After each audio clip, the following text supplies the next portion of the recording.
Vous marchez dessus tous les jours et pourtant il renferme bien des secrets. Et oui, nous parlons bien de votre couvre-plancher en bois.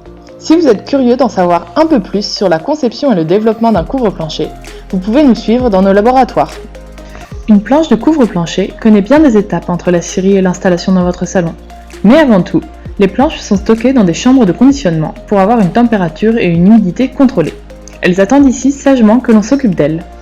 La deuxième étape, c'est la préparation de la surface.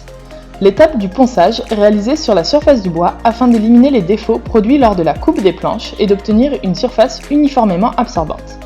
Plusieurs étapes de ponçage sont effectuées, en commençant par des papiers sablés avec des grains d'abrasion grossiers, puis en continuant avec des grains plus fins.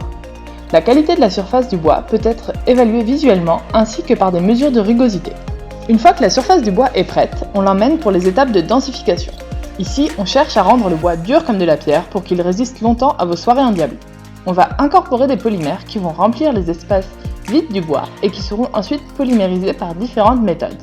La stratégie favorisée est l'imprégnation en surface qui est plus adaptable industriellement.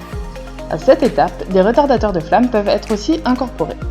L'aspect esthétique naturel du bois est perçu comme étant chaleureux et réconfortant, ce qui encourage les consommateurs à l'incorporer dans leurs environnements intérieurs ou extérieurs.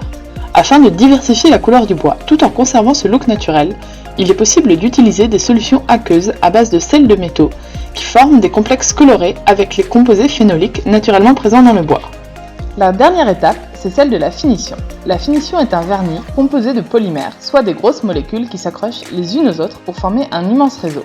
Elle est appliquée sur le bois pour le protéger contre toutes les agressions extérieures.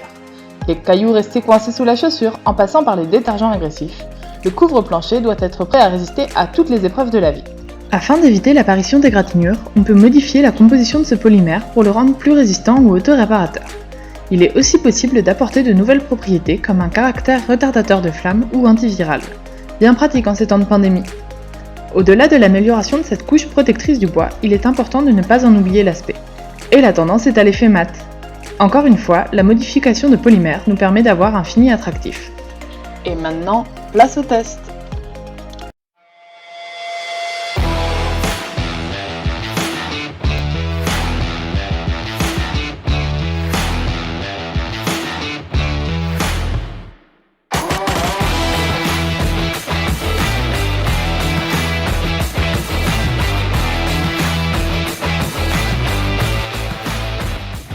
Voilà, une fois testé et validé, votre couvre-plancher est prêt à être installé et utilisé pendant de longues années.